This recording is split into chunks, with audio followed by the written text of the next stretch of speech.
right. Srimad Bhagavatam. I'm very happy to be with everyone. This is kind of our ashram's transformation here. We're downsizing again. We watched Piyush leave this morning at 4:30 or so. He left with Keshava Gopal and Brijesh off to Dallas. Um, so yeah, we're back. We're a thin group now. But Craig, thanks for thickening up our group this morning. That's very good. But we should thicken up the group a little bit more if we can. I don't know anyone else who'd be interested in hearing Srimad Bhagavatam, but ideally, everyone in Syracuse would want to come and hear Srimad Bhagavatam.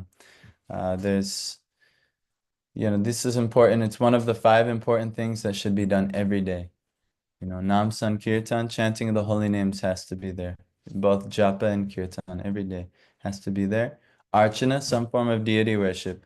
Whether you're not qualified to do much deity worship, that's fine, but you should help, maybe attend the artis, maybe help assist in the deity worship, maybe some cups or some cooking prasad, so many things like that. This is very good because this is engaging the material senses, which can see the deity and engaging it in Krishna consciousness. And so one day, the internal realization of Krishna will actually be revealed unto one, but that external has to happen. So Nam Sadhu Sangha, this also has to happen. So this is also good for Srimad Bhagavatam. In Sadhu Sangha, all the things will happen.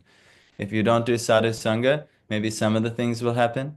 And then maybe you find yourself all in some crazy place. You don't know how you got there. And but this is when you don't have sadhu sangha, you get other sangha, and then that's what happens. So anyhow, so sadhu sangha is the most important because it'll bring all of them together. Dham seva, you should also visit the holy place of Krishna, of Krishna's birth, where the sadhus are gathering, and get charged up there. It's recommended that we have some dham in every little place. In Syracuse, this is the dham. This is the place where Krishna is worshipped. This is the place where Krishna is spoken about. So gathering here, at least while you're in Syracuse, this will solve so many issues. And then the last is hearing Srimad Bhagavatam. So what is the message we're speaking here? This is the message. So Srimad Bhagavatam is the message. Srimad Bhagavatam is getting rid of all types of cheating religion, all types of nonsense, and focusing on the absolute truth, the main point of life, which is ultimately devotion unto the Supreme Lord. So if you want to know how to render devotional service, you must understand Bhagavatam. And it'll gradually allow us to take to devotional service, ideally under guidance. Almost certainly has to be under guidance. Without guidance from someone who's realized the Bhagavatam, then you'll only speculate on as to what the Bhagavatam's meanings are. But anyhow, here we are. We're trying our best to present Bhagavatam. Last 2 days, or last day, yesterday, the last time we had class, we had a very nice long purport about the instructions that were imparted to Arjuna, and how they will relieve the burning heart in all circumstances of time and space. Our heart is ultimately burning with material desires, burning with suffering from unfulfilled desires, burning from all kinds of yeah, those are the main things. Due to our ignorance, the heart is burning instead of actually being satisfied. The heart can be satisfied actually if it is situated properly, but because the heart is situated in an illusory space, then the result is suffering, misery, so on. But then, being deeply absorbed in thinking of the instructions given in Bhagavad Gita to Arjuna, which were imparted in great intimacy or friendship, and in thinking of his lotus feet, Arjuna's mind became pacified and free from all material contamination. So if you find yourself in a bewildered state in life, what is the solution? You absorb yourself in thinking of the instructions of the Lord. This is what Arjuna does. This is even on the quote, our acharyas, Srila Prabhupada, and neither did Bhaktisiddhanta. No one really agreed so much with Gandhi's conclusions as to what he was focusing on, the political movement and so much. But even Gandhi, he said, whenever he has great trouble or something going on in life, he turns to the Bhagavad Gita and he gets great solace. So this is very important. If you're bewildered and you don't know what to do, open up some shastra, open up and say, Krishna, please help me. And then whatever you find yourself reading, it will enlighten you. So reading is very important. Not to say it's the only thing. So, but thinking of those instructions, I mean, you might have the instructions of sadhus in your life too. You can think about their instructions to guide you forward. That would be your great fortune. And that's actually what Arjuna had. He didn't have like a Bhagavad Gita open in front of him. Oh, yes. It says here in chapter 18. He's remembering the instructions given by Krishna personally. So, and that pacified his mind as he thought of Krishna's feet, lotus feet, and he became free from all material contamination. Happens time to time in the material world, material contamination will be there. So, and by constant remembrance of the lotus feet of Lord Krishna, he rapidly increased his devotion, and as a result, all the trash in his thoughts subsided. So if you have trash in your thoughts, um, one, you can try chanting Krishna's name. But if the trash is still remaining in the thoughts, then Krishna's name is not working because you're not approaching Krishna offenselessly. So you can also try trying to remember Krishna's instructions. And all the instructions of the Lord are how to take the living entity from a sinful, offensive rascal to a person who actually could work on a relationship with the Lord. The Lord is very open to relationship. So anyhow, this is how Arjuna, reached the enlightened state.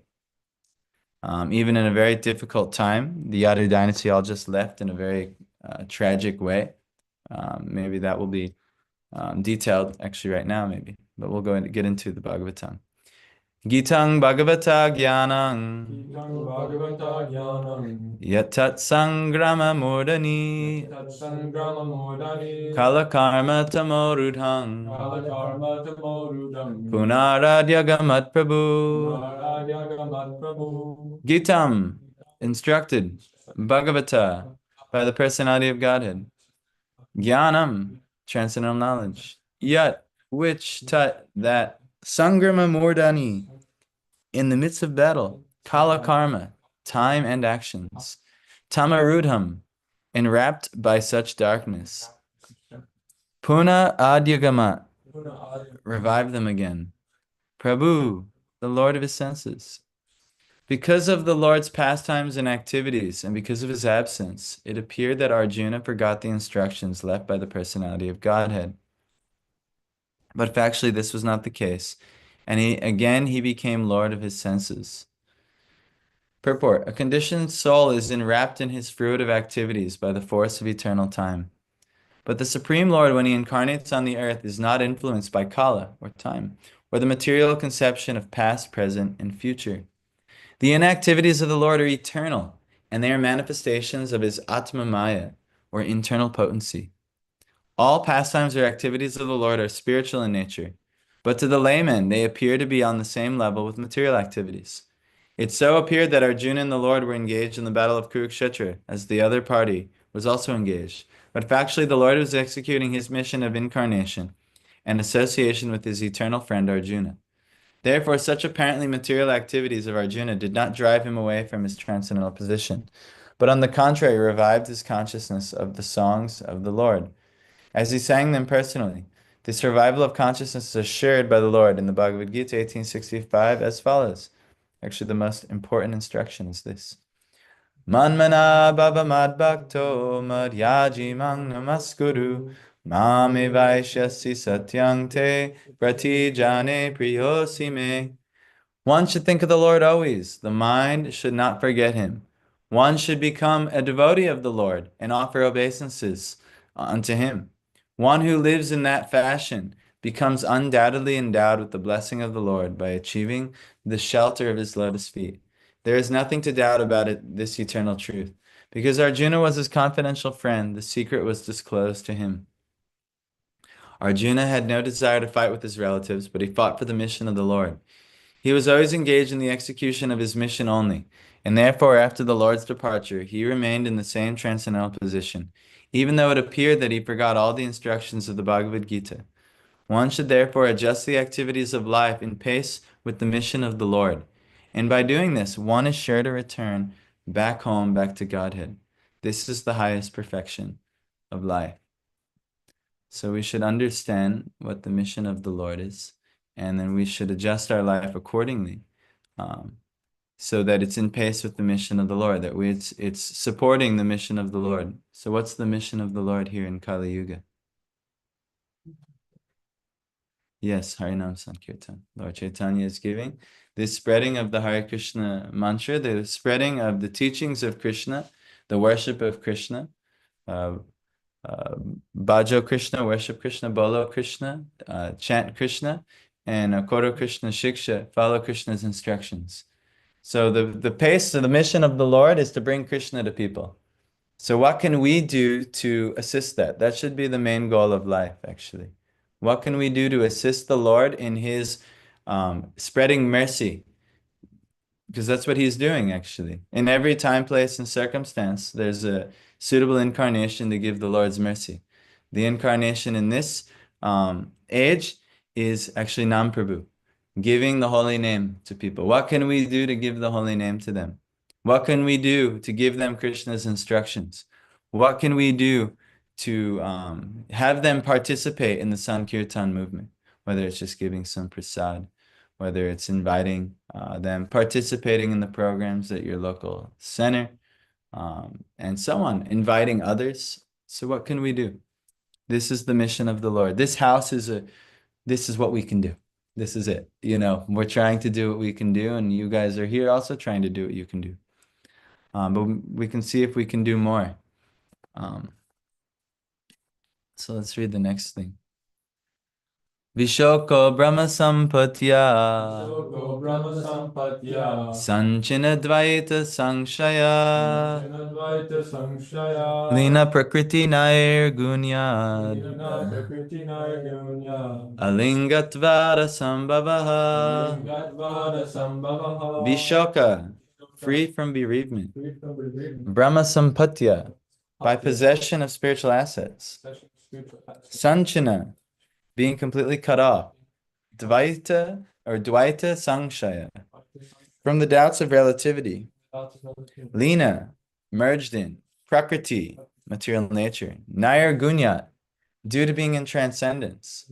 Alingatva, because of being devoid of a material body. Asambhava, free from birth and death. Because of his possessing spiritual assets, the doubts of duality were completely cut off. Thus he was freed from the three modes of material nature and placed in transcendence. There was no longer any chance of his becoming entangled in birth and death, for he was freed from material form. So this is very nice. But before we go any further, I should do my duty to properly glorify the teachers, the gurus in our lineage who are helping us. Like Srila Prabhupada is giving his Bhaktivedanta purports so that we can actually understand these things. So we'll glorify them.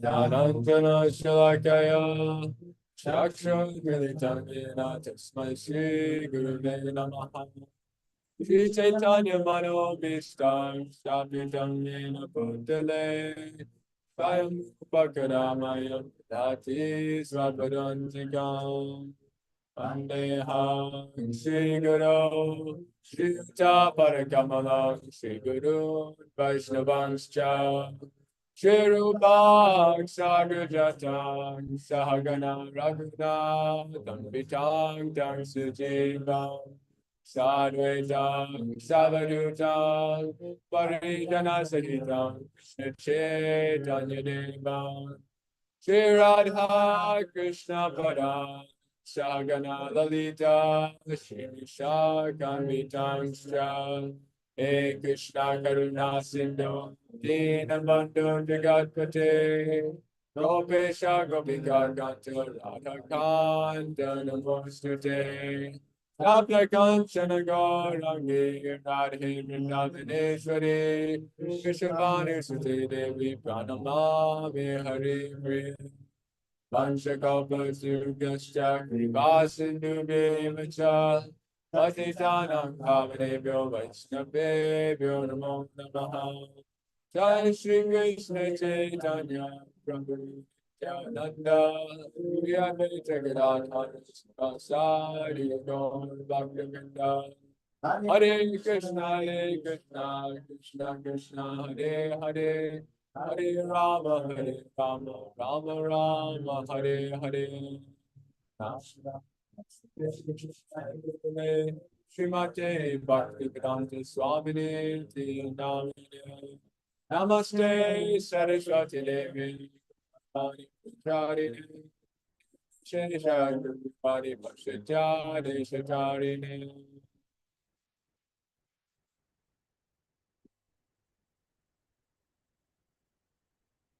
Sleeping very well.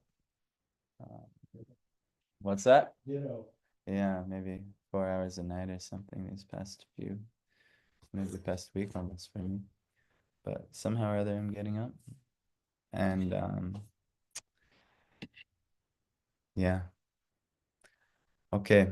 We'll continue on. I first offer my obeisances to the gurus in my life, Diksha and Shiksha. Offer my obeisances to all of the Gaudiya Guru Acharyas who are bringing this knowledge to us. And I also offer my obeisances to unto all the Vaishnavas here, and also past, present, and future. And so by their mercy, we may understand something of the Srimad Bhagavatam. So because of Arjuna possessing spiritual assets, the doubts of duality were completely cut off. Thus he was freed from the three modes of material nature and placed in transcendence. There's no longer any chance of his becoming entangled in birth and death, for he was freed from material form. So this is very nice. This is talking about Arjuna achieving his Siddhadeha. So let's hear more. Purport. Doubts of duality begin from the misconception of the material body, which is accepted as the self by less intelligent persons. The most foolish part of our ignorance is our identifying this material body with the self. Everything in relation with the body is ignorantly accepted as our own.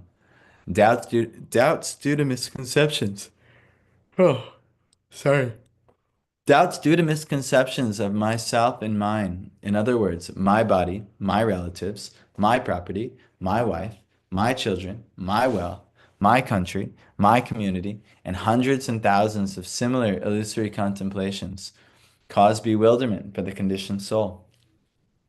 By assimilating the instructions of the Bhagavad Gita, one is sure to be released from such bewilderment because real knowledge is knowledge that the Supreme Personality of Godhead, Vasudeva, Lord Krishna, is everything, including oneself. Everything is a manifestation of his potency as part and parcel. The potency and the potent are non-different, so the conception of duality is at once mitigated by attainment of perfect knowledge. So Krishna is ultimately everything, including you, including all of these other living entities, all energies. Veda, Prakasham, Sakalam, Api, Hare. It's Sadhanam, Shuddha Bhakti. So Veda, different and one, Prakash, manifestation, Sakalam, of everything. Api, there are also Haris. They're Haris and they are him, actually. Jivara Swarupahoy, Krishnara Nityadas, Krishnara Tatastha Shakti, Beta Prakash. We're all one and different manifestations of Krishna. So, if you realize that, actually, you'll be completely freed from this I and mine and distinction. Now, in bhakti, there's also distinction. but it's not on it's not in bringing us into ignorance. The distinction now is all the different varieties of how Krishna can be served, understanding Krishna's position, and then understanding, okay, some service.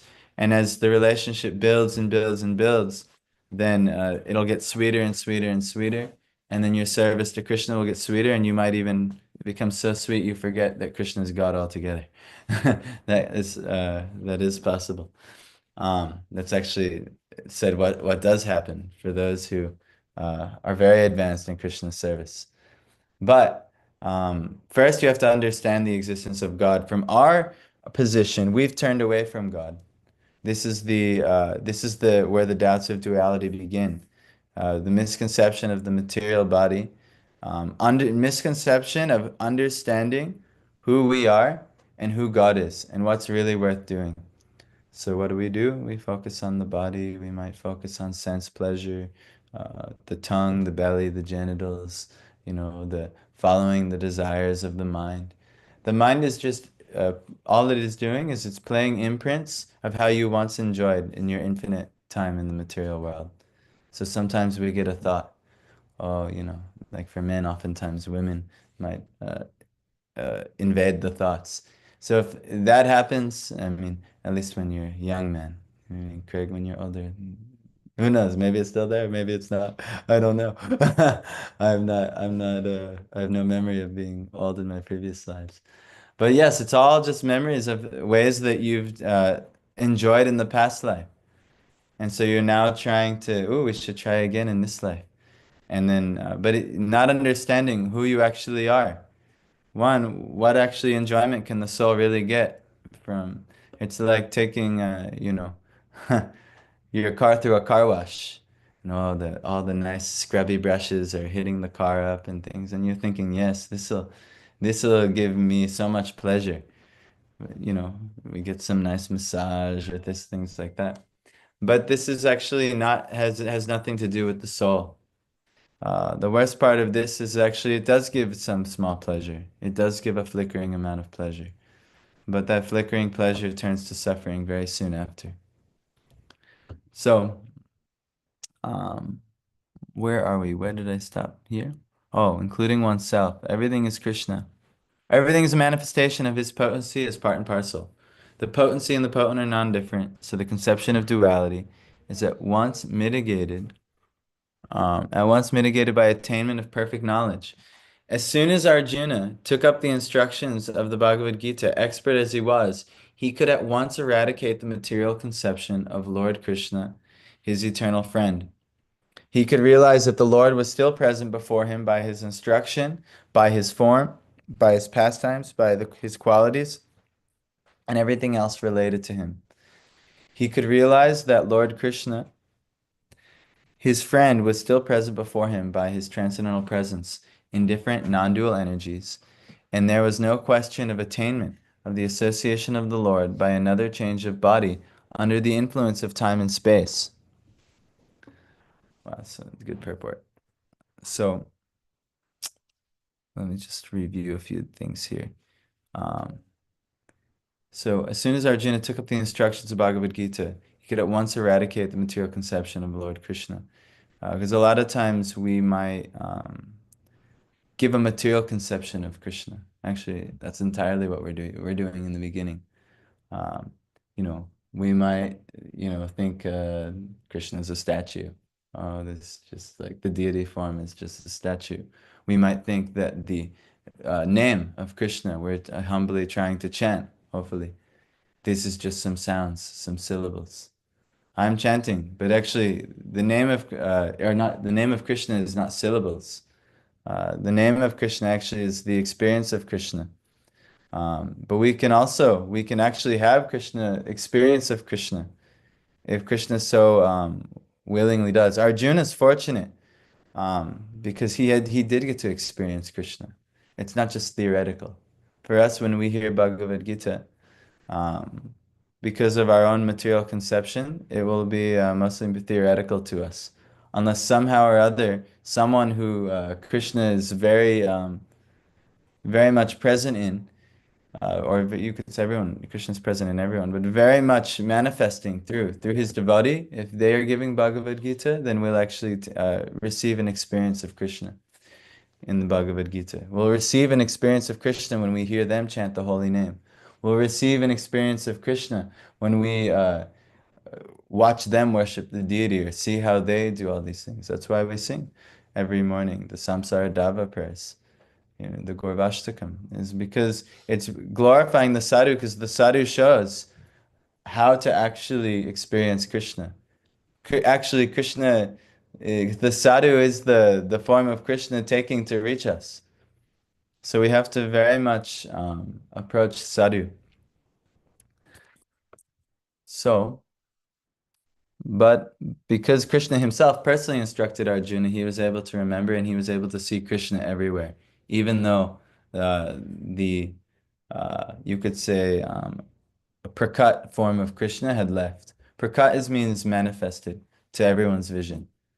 Many things are prakat in this world, like we are seeing the elements from which the deity is made of, right? This is prakat manifestation. Uppercut is, you know, what's lying not manifested to everyone's vision.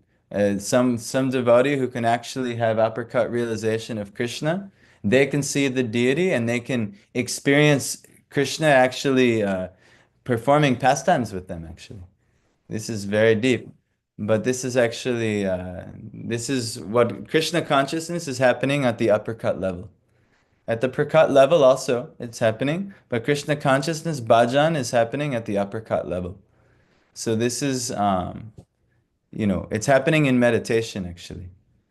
It's an internal process. That's why Krishna is, is, the spiritual world is what type of Shakti? What's that? It's Hladin is one of the Shaktis. Yeah, but it's the antaranga or the internal Shakti. So what do you think? The experience of Krishna is actually an internal experience of Krishna. It's not going to be, it can be, but it's very rare that Krishna will come in prakat form. But the devotees in bhajan, they're having uppercut realization of Krishna. So now Arjuna, Krishna's prakat form left. But what's happening? Arjuna is now having realization, the uppercut realization of Krishna um, in the Aishwarya Gan, but still very good. Um, and he's realizing Krishna present in everywhere and everything. So he could realize that Lord Krishna, his friend, was still present before him by his transcendental presence in different non-dual energies. And there was no question of attainment of the association of the Lord by another change of body under the influence of time and space. By attainment of absolute knowledge, one can be in association with the Lord constantly, even in this present life, simply by hearing, chanting, thinking of, and worshiping the Supreme Lord. One can see him, one can feel his presence, even in this present life, simply by understanding the Advaya Gyan. Lord, or the absolute Lord, through the process of devotional service, which begins with hearing about him. Um, we can practice this in our life. Maybe you're trading stocks on the stock market.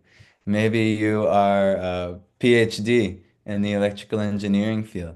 But as you're navigating and doing your work and all the energies around you are moving, you can see, wow, this is Krishna. Wow, this is Krishna. This is Krishna. Um, I picked up some little day trade that I started doing. And I'm seeing how the different charts and how currencies are flowing and things like this. How this is also Krishna. And I'm feeling like, especially because you have to be very dependent on, you could say, on what's happening. It's all the energy of Krishna. And you can, if you have this Advaya Gyan, you can see. And sometimes Krishna wants certain things in your life that are good, and then Krishna is reaching you. He's causing some suffering, some miserable situation. Why is this coming? This is also Krishna. So someone in Advaya Gyan, they're never suffering. Why? Because they're always seeing, oh, this is how my Lord is appearing. You know, the Lord is appearing in life. You know, now that's one level. But if you become even more dear to Krishna, then Krishna also will appear to you in very personal form. So that's our goal. That's the sadhya. Tad pritim. His affection and love. But, in the beginning, just to realize that Vaya Gyan will liberate you and give you the scope of what the bhakti, what the journey through Rasa Seva will look like. So anyway, not yet though. We're in first canto of Bhagavatam. So Advaya Gyan is very important. Uh, where? Someone help my mouse. Where is it? Lord Chaitanya says it simply. Ah, okay. Lord Chaitanya says that simply by chanting the holy name of the Lord, one can at once wash off the dust on the mirror of pure consciousness. And as soon as the dust is removed, one is at once freed from all material conditions. So this is actually the process. Sankirtan, chanting the holy name of the Lord. If you're in illusion, try to chant, but actually try to offenselessly chant. Try to realize how, my chanting is, it's not good. It's infected with all these material conditions. And the more we do it, the more we scrub clean the heart. And as soon as the dust is removed, one is at once freed from all material conditions. To become free from material conditions means to liberate the soul. As soon as one is therefore situated in absolute knowledge, his material conception of life is removed, or he emerges from a false conception of life. Thus, the function of the pure soul is revived in spiritual realization. So, until we've completely cleansed the heart, until our heart has been cleansed by the process of pure bhakti, Shuddha bhakti, then we don't actually have the function of our pure soul available to us. So this is what we're trying to do. We're having the cleansing of this, or you could say the revival of our pure soul. It's spam. Yeah. What is it? I never heard. Spam. This practical realization of the living being is made possible due to his becoming free from the reaction of the three modes of material nature, namely goodness, passion, and ignorance. By the grace of the Lord, a pure devotee is at once raised to the place of the Absolute, and there is no chance of the devotee's becoming materially entangled again in conditioned life. One is not able to feel the presence of the Lord in all circumstances until one is endowed with the required transcendental vision made possible by devotional service prescribed in the revealed scriptures. Arjuna had attained this stage long before on the battlefield of Kurukshetra, and when he apparently felt the absence of the Lord, he at once took shelter of the instructions of the Bhagavad Gita, and thus again he was placed in his original position. This is the position of Vishoka, or the stage of being freed from all grief and anxieties. So, this somehow or other we have to get situated in devotional service. The scriptures reveal how to do so, and the sadhu will reveal the scriptures and will practically show us how to do. So this is really what we need to focus on. How can I be engaged in devotional service? If we find ourselves falling into you could say Maya's whirlpool, sinking lower constantly. We were saying this morning. If you find yourself doing like that, then you have to check, am I engaged in devotional service? Because if you're not engaged in devotional service, uh, you will sink lower into Maya's whirlpool. But if somehow or other devotional service is actually happening, then little by little, you'll be cleansed of all of these attractions to Maya. So this is the litmus test. How much are you materially attached? If you're materially attached, Maya's whirlpool is you're not actually situated in devotional service. Uh, if you're if you're less and less material detached, devotional service is acting upon you.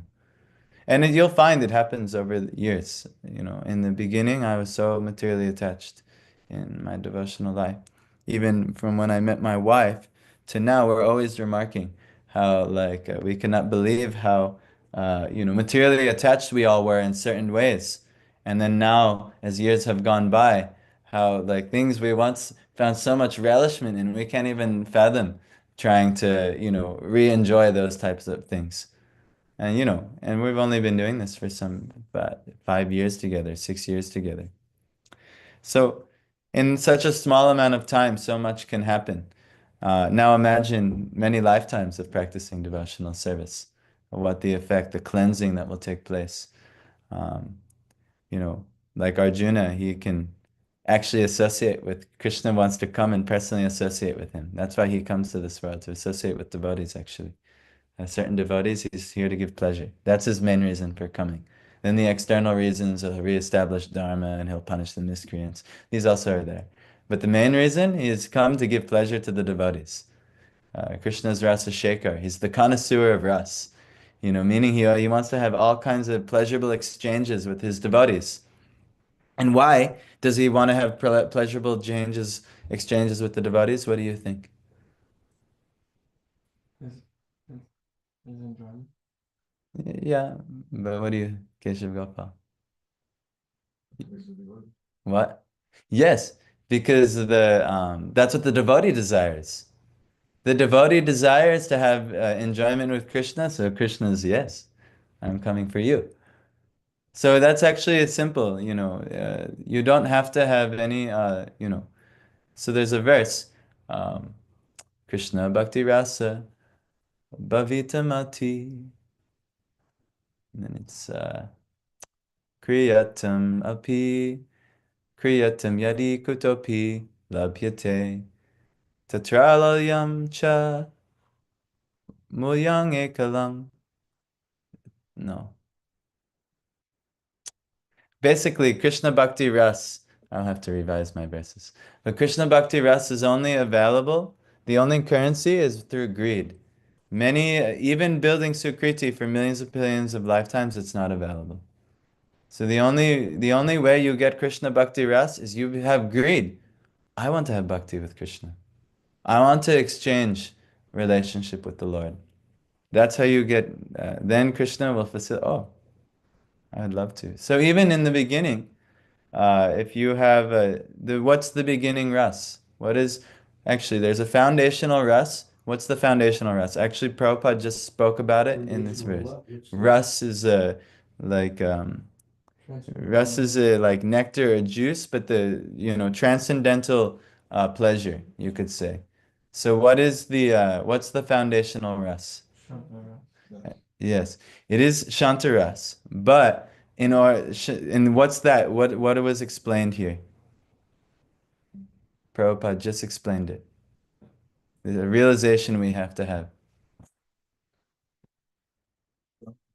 Yes, Advaya Gyan. Realizing the oneness of all things, how Krishna is present in everything. If you don't have that initial realization, then the foundation cannot be built. And then the first real tier, like if you see a house being built, right? There has to be a foundation to the house. The foundation is actually Shantaras. Advaya Gyan or Sambandha Gyan, your relationship to the Supreme Lord. Then now the house starts to come up, the beams are coming up. What's the support structure of now the palace of Bhakti Ras that's being built here? Dasya. Dasya is the support beam of everything.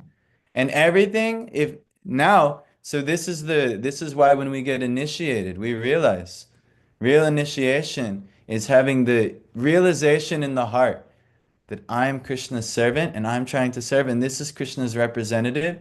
And if I wholeheartedly serve Krishna's representative, then Krishna will be pleased. So this is the initiation. Many people are getting initiated.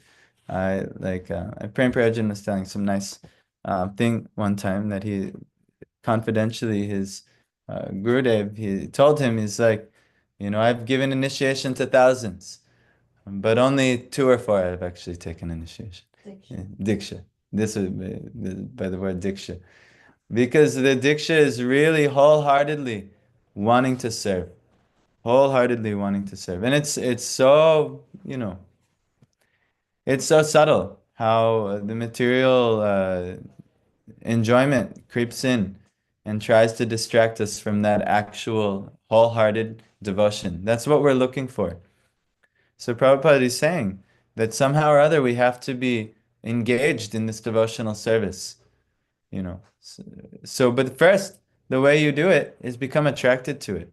This sounds nice. Ah, yes, I realize I'm not capable of doing. I have so much material contamination. I have so much attraction to jana. Instead of nadanam najanam nasundarim, it's a jana, dana jana sundari and kavita. We're looking for all these things. I want wealth. I want popularity. I want beautiful woman. I want all these things, right? I want to be distinguished for being a scholar.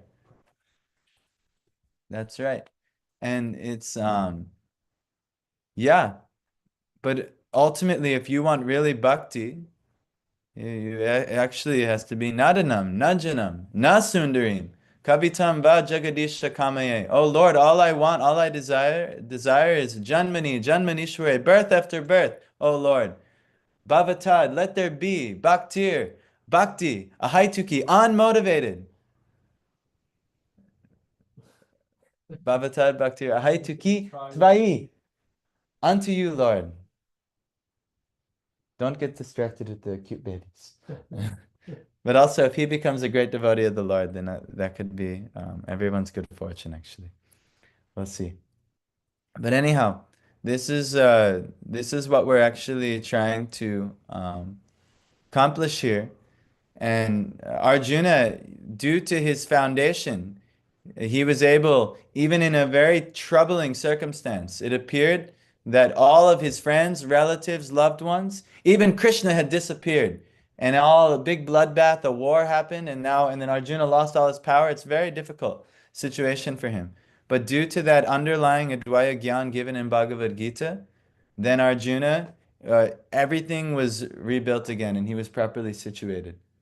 So this is why we cannot be lazy in understanding Siddhanta and Tattva. That's why we can't be lazy, you know.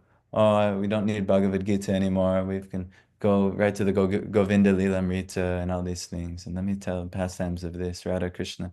But if we don't have foundational realization, then all the other the palace of rest cannot be built. So we have to, start. And then right now, everyone here is working on das, trying to be a servant. We have some realization of Krishna. We have some theistic realization of Krishna and his connection to us. Now, the goal for all of us is how to be das. How can I actually be a das? So how can I live up to my name as Ram Das? That's our next step. So, Grantharaj, Srimad Bhagavatam ki jai. So, we're going to go, at least me and Madhav. Ben actually,